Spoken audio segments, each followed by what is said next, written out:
Les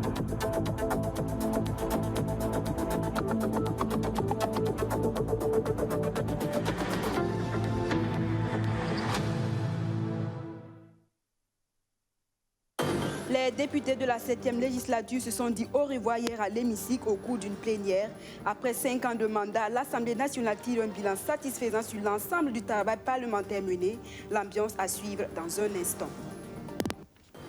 Et puis, c'est Noël avant l'heure pour les femmes détenues à la Mako. Les acteurs du monde de la mode burkinabé sont allés leur exprimer leur solidarité. Des kits de nourriture et autres cadeaux leur ont été offerts ce 20 décembre. Les détails tout à l'heure. Ce sont là les titres de ce 13h. Bienvenue à tous et merci de nous suivre. Cette question pour commencer, qui succédera à Bala Alassane Sakandé, actuel président de l'Assemblée nationale. La question reste posée pour l'heure, car c'est le 30 décembre prochain que les nouveaux députés éliront leur nouveau président. Mais en attendant, Alassane Bala Sakandé a procédé hier à la clôture de la deuxième session parlementaire ordinaire de l'année. Cette plénière marque également la fin de la 7e législature. C'est donc dans une ambiance bon enfant que les députés se sont dit au revoir après 5 années de collaboration. Rémi Lambert-Népi.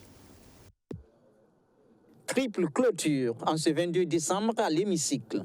La plénière du jour que 110 députés ont honoré de leur présence marque d'abord la fin de la deuxième session ordinaire de l'année.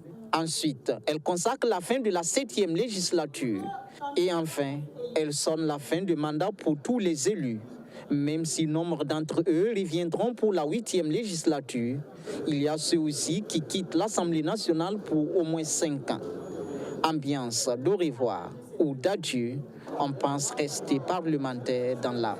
Non, pas de regret, parce que la lutte politique, c'est comme ça. Hein.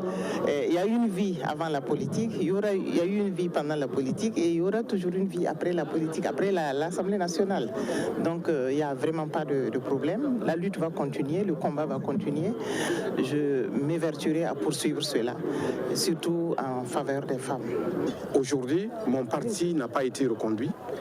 Mais je pense que c'est parce que je ne suis pas député que je ne peux pas réinvestir, que je ne peux pas interpeller toujours, que je ne peux pas encore écrire, que je ne peux pas donc faire en sorte pour apporter ma contribution dans des propositions de loi ou dans des pétitions qui puissent permettre effectivement d'élever le niveau de la démocratie dans notre pays. C'est-à-dire que la sanction du peuple, il faut l'accepter comme telle et me préparer pour les futures échéances. C'est ça aussi, être un politicien. La 7e législature peut se satisfaire du bilan de son mandat.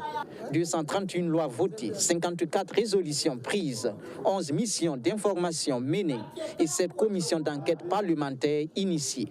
Il y a de quoi penser qu'on a été au four et au moulin. Nous n'avons pas du tout eu de repos pendant ces 5 années.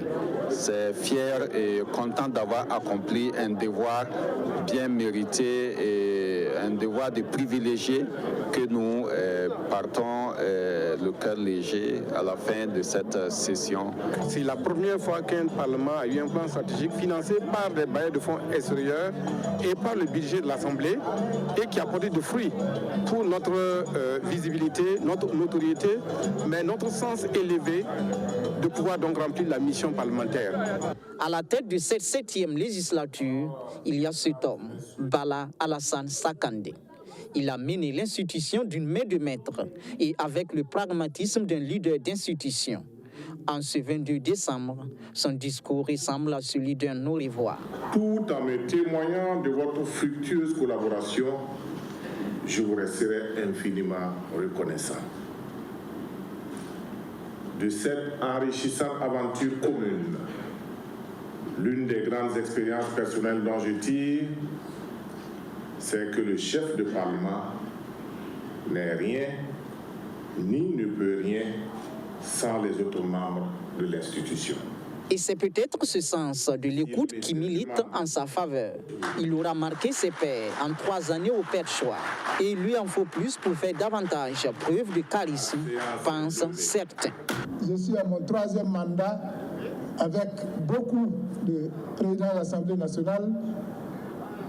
Votre genre, en tout cas, est rare dans mon circuit. Donc je souhaite que vous puissiez prendre encore cette tâche de manière à ce que notre pays connaisse plutôt d'autres façons de faire que de se battre pour un poste. Au-delà de ma position d'opposant, j'ai eu en tout cas à travailler avec un homme d'État. Je pense qu'il peut être très utile pour la République, pour tout le peuple. Ces qualités d'homme consensuel et d'homme d'État décrites par les députés permettront-elles à Bala Alassane Sakandé d'être porté à la tête de la 8e législature? Ce sera aux députés d'en décider la semaine prochaine dans un contexte de recherche de consensus au niveau national. Dernière plénière de l'année pour les députés de la 7e législature. Dernier conseil des ministres également pour les membres du gouvernement Christophe Dabiri. Ce 23 décembre s'est tenu le traditionnel conseil des ministres après quelques semaines de suspension dues aux activités électorales. Le point des travaux dans notre prochaine édition à 19h30. Après avoir dirigé le dernier conseil des ministres de son premier mandat, le président du Faso, Roch Kaboré, prendra officiellement les rênes du Burkina Faso le 28 décembre prochain, date de son investiture. À moins d'une semaine de l'événement, le comité d'organisation dirigé par le ministre en charge des Affaires étrangères a animé un point de presse pour donner les précisions pour le bon déroulement de l'événement. Coronavirus oblige, seulement 1300 personnes, dont une vingtaine de chefs d'État, sont conviés au Palais des Sports de Ouagadougou. Roméo Guita. Le Palais des Sports de Ouagadougou 2000 fait peau neuve pour accueillir ses convives à la cérémonie d'investiture du président du Faso. Au sein du palais, les ouvriers sont au four et au moulin pour donner un nouveau visage à l'établissement. Nouvelle couche de bitume et de peinture. À l'intérieur, nouveau décor en cours de finition. Alors on se demande combien pourrait coûter l'organisation de cette cérémonie d'envergure. On continue de faire les estimations et puis vous savez que tout est fonction aussi des délégations qui vont confirmer. Jusque-là, on n'a pas encore toutes les confirmations et quand vous accueillez un chef d'État, ça a un coût, mais tant que vous n'avez pas l'ensemble des confirmations, vous ne pouvez pas dire que ça va coûter tant. Les bus que vous allez mettre, c'est en fonction des invités que vous aurez. Les repas, ou disons que vous allez organiser, c'est en fonction de cela. Les réservations d'hôtels, c'est en fonction de cela. Donc, c'est un travail qui est en cours. Peut-être qu'on fera un bilan, et ce bilan-là, c'est important de pouvoir le faire. Coût de l'organisation pas encore définitif. Ce qu'il est par contre, c'est le nombre d'invités à cet événement républicain. Sur les 5000 places que compte le Palais des Sports, seulement 1300 devraient être occupées. Une mesure du comité d'organisation pour tenir compte des mesures barrières contre la Covid-19. La liste va être arrêtée avec affectés de numéros et les cartes affectées de numéros, les sièges affectés de numéros, de sorte que les mesures barrières soient effectives au regard donc des alertes que nous avons dans notre pays actuellement en ce qui concerne la pandémie de la Covid-19. Donc, j'en appelle à la compréhension de tous. Il ne faut pas mettre de pression sur le comité d'organisation ou sur des personnalités pour négocier des cartes. Il y a une liste déjà établie et cette liste-là tient compte donc des corps constitués que nous avons dans notre pays. Et si vous n'êtes pas dans cette liste, on va vous inviter tout simplement de suivre la cérémonie à la télévision. Le président du comité d'organisation rassure que toutes les mesures sont prises afin que l'événement se déroule dans des conditions sécuritaires et sanitaires adéquates. Une vingtaine de chefs d'État sont attendus à Ouagadougou pour l'investiture de leur homologue, Roch Christian Kaboré, le 28 décembre prochain. Dans le reste de l'actualité, l'heure du bilan a sonné au ministère de l'intégration africaine et des Burkinabés de l'extérieur. En 3 années d'existence, le département dirigé par Paul Robert Tendelbego a engrangé d'énormes acquis dans la protection des migrants et en termes d'intégration. Pour la prise en compte de la diaspora dans le processus électoral, ce ministère a joué un rôle majeur. Le point du premier conseil d'administration du secteur ministériel avec Sandrine Zougouri. En seulement 3 ans, ce ministère a permis au Burkina Faso d'enregistrer une avancée en termes d'intégration et surtout dans la protection des migrants. L'une des missions majeures du ministère en charge de l'intégration, c'était le vote de la diaspora. Une première expérience bien réussie malgré le faible taux de participation. Autant de résultats engagés exposé à cette deuxième session ordinaire du conseil d'administration du secteur ministériel tenu à Manga. Nous avons préparé, donc, comme vous l'avez souligné, le vote des Burkinabés. Nous avons mobilisé la diaspora pour le développement économique et social de notre pays. Nous avons, sur le plan de l'intégration africaine, contribué donc aux côtés du chef de l'État, aux côtés des autres départements ministériels, à rehausser donc l'image du Burkina Faso au niveau sous-régional et au niveau régional. Effectivement, nous avons, au niveau de la diaspora et avec le concours d'autres ministères, travaillé à mettre en place un certain nombre d'outils de gestion de cette diaspora-là. Donc nous avons adopté une stratégie nationale de gestion de la diaspora qui a été soumise donc au Conseil des ministres. Sur la table, il a été question d'examiner et d'adopter le programme d'activité 2021, un calendrier qui sera plus axé sur l'achèvement de la construction du centre d'accueil et de réinsertion pour migrants. L'accueil des migrants, nous venons de poser la première pierre pour la construction d'un centre d'accueil sous la présidence du Premier ministre. Nous allons donc construire ce centre-là. Ça, c'est un grand chantier. Nous avons la stratégie, nous devons adopter et appliquer donc la stratégie nationale d'intégration africaine. Là aussi, nous avons l'accompagnement de structures comme l'UMOA qui vont nous aider donc à mettre en place cette stratégie. Nous avons une stratégie de communication également. Et nous avons, comme je l'ai dit, la mise en place du fonds. Ça, c'est un instrument important donc d'accompagnement de nos compatriotes qui sont à l'extérieur et qui veulent investir au pays ou dans les pays d'accueil. Avec ces actions réalisées, le ministère contribue également à une meilleure mobilisation des investissements de la diaspora. Et pour Paul Robert Tiendrebero, il convient de capitaliser et de consolider ses acquis au profit du développement socio-économique national. Était également en conclave le comité interprofessionnel de l'ANACAD du Burkina Faso. Lundi dernier, le comité a tenu son assemblée générale ordinaire à Bobo-Dioulasso. Pendant 48 heures, les membres ont dressé le bilan des activités menées en 2020 et défini les perspectives pour les prochaines années. Le point avec Kader Kondé, Cynthia Tassambedo et Soto Justin Dabiri. Cette assemblée générale ordinaire constitue pour le comité interprofessionnel de l'ANACAD du Burkina Faso l'instance suprême de la fêtière. C'est le lieu pour le comité de rendre compte aux membres et aux partenaires des actions menées au cours de l'année 2020 et d'annoncer les orientations futures. Cette première journée sera consacrée à la relecture de nos textes fondamentaux, c'est-à-dire les statuts et le règlement intérieur. Évidemment, 5 ans, on peut penser que ce n'était pas encore suffisant, mais pour une filière aussi dynamique, les textes sont facilement obsolètes. Et c'est pourquoi nous avons senti le besoin de les réadapter aux nouvelles situations que nous vivons aujourd'hui. C'est tout ça simplement qui nous amène à refaire la lecture. La deuxième journée, elle sera consacrée à l'examen et à l'adoption des rapports d'activité, du rapport financier. Le comité interprofessionnel de l'ANACAD du Burkina Faso fait face à de nombreux défis. Pour cela, il a besoin de l'accompagnement des structures partenaires que sont l'État et les structures privées pour son bon fonctionnement. Et quand je dis structure partenaire, je pèse bien mes mots. Un partenariat réel. Venez nous aider. Nous ne demandons pas aux gens de venir se substituer à nous. Ce que nous attendons beaucoup plus des partenaires, que ce soit de l'État ou des partenaires privés, c'est qu'ils nous aident. Ils nous aident à monter en créant les meilleures conditions de travail pour nous. Dans la filière ANACAD, nous avons beaucoup ressenti les effets de la Covid-19. Un, les producteurs, pour pouvoir collecter toute la noix, ça n'a pas été facile. Et même quand ils l'ont collectée, pour la vendre, comme les étrangers n'ont pas pu venir, la commercialisation a été très difficile.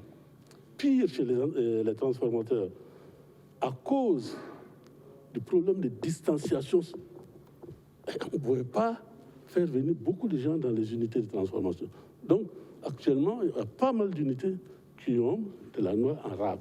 Né de la volonté des acteurs de la filière ANACAD de s'organiser, le comité interprofessionnel de l'ANACAD du Burkina est un cadre de concertation pour les défendre des intérêts matériels, socio-économiques, financiers et moraux des acteurs de la filière ANACAD. La page éducation avec cette initiative de jeunes burkinabés, les élèves, notamment ceux de la maternelle et du primaire, peuvent désormais apprendre et étudier à travers des films. L'éducation par l'audiovisuel, c'est possible grâce au projet PAVDUC et son kit de leçons en dessin animé. C'est à l'école Kandara de Pissy que la commercialisation du kit en question a été lancée. Témoin de l'événement, Rémi Lambert-Népier. Une leçon sur l'alphabet chantée en chœur par ces élèves de l'école Kandara 6 à Pissy. Ils l'ont certainement appris sur une chaîne de télévision. Mais à partir de ce 17 décembre, tout est à la portée de leurs mains. Le projet PAVDUC, ou pédagogie audiovisuelle éducative, passe à une autre étape. Il lance la commercialisation de ces kits. Des animaux à l'éducation civique, en passant par les mathématiques, l'histoire ou la culture générale, les élèves de la maternelle jusqu'à la classe de CM2 peuvent désormais réviser en s'amusant. Pour le moment, on commence avec le primaire, le préscolaire et le primaire. Voilà, le post-primaire, le primaire, pardon, pour dire que faut commencer à la base. D'accord, on a la maternelle, le CP, le CE, le CM. Avec le temps, nous travaillerons à toucher les classes spécifiques, des petites sections, moyennes sections, grandes sections, CP1, CP2, voilà, spécifiquement. Donc, c'est la maternelle présentement au CM2. Et nous allons travailler à préparer des kits encore pour les élèves de CM2 pour leur révision. Et il faut dire que c'est de commencer là, maîtriser la chose et progresser au fur et à mesure.